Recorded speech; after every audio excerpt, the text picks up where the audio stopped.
Está preparado, meu senhor? Podemos começar? Não há o backup? Okay. A primeira pergunta é, de 0 a 10, quanto é que gosta de ser tratado por monsenhor? De 0 a 10, como gosto de tratar por um senhor, é 0. Porquê? Porque acho que a minha identidade não passa por um título, passa antes por aquilo que sou, e que sou padre, e portanto prefiro que me tratem por Padre Caldas, ou por Caldas, mas se quiserem usar algum cargo, algum serviço, será Padre Caldas. O título de Monsenhor é um título que me foi dado e tenho um certo orgulho por esse título, porque foi dado pelo Papa Francisco. E o que é que isso significa? Nada, é um título de reconhecimento pelos serviços prestados já à Santa Sé na altura. Significava, a seu tempo, sim, aqueles que faziam parte um bocado dos mais próximos do Papa para o aconselhar. Hoje em dia são apenas títulos honoríficos de reconhecimento por alguma coisa ou por algum serviço específico. Foi-me dado em 2014 pelo Papa Francisco, no momento que ele já dizia que ia acabar com estes títulos. Portanto, teve de ser dos últimos monsenhores a receber esses títulos e é só isso. Portanto, é mesmo só esse gosto de o ter recebido do Papa Francisco. De resto, não. Quais é que eram os seus desenhos animados favoritos? O meu desenho animado favorito, há tantos. O Scooby-Doo, a seu tempo, o D'Artagnan, Heidi, Bela e Sebastião. Portanto, havia assim alguns, eram...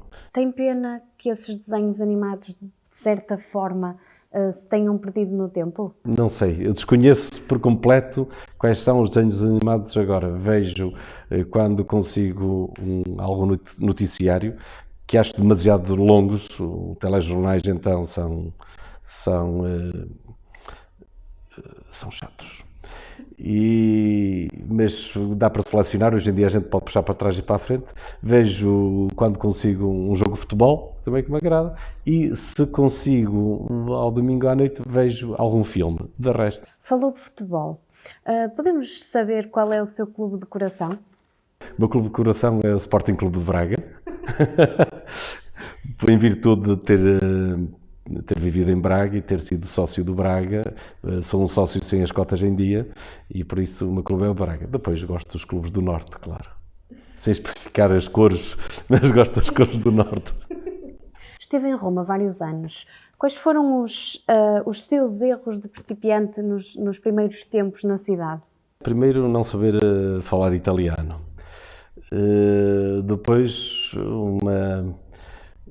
uma certa, talvez, timidez diante de um mundo que era novo e foi recomeçar um bocado os primeiros passos, porque já quando fui para Roma tinha 29 anos, era formador de um seminário aqui em Viana do Castelo, tinha sido pároco, capelão da Senhora da Agonia, responsável pela Pastoral Juvenil diocesana, portanto tinha já cargos de algum relevo. E depois já ir para Roma e voltar a sentar-me no banco da escola, aprender o beabá do italiano, ser tratado como um aluno de novo. Na altura fui estudar Ciências da Educação. Foi recomeçar tudo de novo, foi voltar, talvez foi um banho de humildade que a gente tem que apanhar de vez em quando. Reaprender tudo desde o início, portanto isso foi um choque. Depois havia também algumas soluções, porque diante das dificuldades havia as soluções. Uma delas era ter esta oportunidade de voltar a estudar, outra era a proximidade com o Santo Padre. Na altura ainda era João Paulo II, portanto, e foi o Papa da minha infância e juventude, era o único Papa que eu me recordava. João Paulo II, a proximidade com o Papa, ter uma experiência de igreja que era internacional. O facto de viver no Pontifício Colégio Português, um grupo de 40 sacerdotes, talvez de 20 países diferentes, de estudar em universidades onde havia mais de 100 nacionalidades.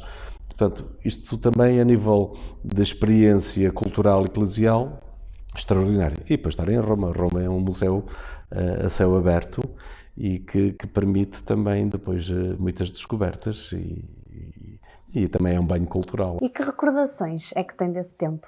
Tenho boas recordações de tudo. Tenho recordações de algumas celebrações extraordinárias, as eleições de Bento XVI, a renúncia de Bento XVI, a eleição do Papa Francisco, o funeral de João Paulo II, algumas canonizações de Madre Teresa de Calcutá, por exemplo.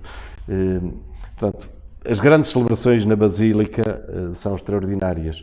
Depois, a relação com gente de todo o mundo, algumas das quais que ainda mantenho hoje. Portanto, as amizades com alguns italianos, algumas famílias. Ainda hoje, no Natal, recebo um panetone de 5 quilos, todos os anos, sério, que acho que ainda ando a tentar distribuí-lo pelos amigos nesta altura do ano e já veio em dezembro. Portanto, há coisas, sim, houve experiências que me marcaram e que foram gratificantes, sim. A comunidade das irmãs das franciscanas vitorianas no colégio, que foram mães durante muito tempo, algumas com uma proximidade muito particular. Ainda hoje telefono 2 ou 3 irmãs, recebo telefonemas dessas 2 ou 3 irmãs, senhoras já com os seus 80 e muitos hoje em dia, mas que me marcaram, sim, e marcaram a minha vida. O que é que nunca falta na sua lista de compras? Kiwis, iogurtes e massa. Muito saudável! Kiwis porque é mesmo saudável, é para pôr o organismo a funcionar logo de manhã. Os iogurtes porque é das coisas mais práticas que a gente Leva para qualquer lado, e a massa porque desde que estive em Itália a massa tornou-se quase um alimento necessário semanal. E eu todas as semanas tenho que comer massa, sinto necessidade da massa. E depois já é fácil de fazer, portanto, em 10 minutos a gente está pronto a comer. E a massa faz-se de muitas maneiras, não é só como a massa com frango ou massa com... E podemos saber como é que gosta mais da massa? Com camarão ou frutos do mar, com mexilhão, então, e com tomatinho, então, é uma maravilha. Qual é a parte mais chata de ser padre? Neste momento, a parte mais chata de ser padre é viver só.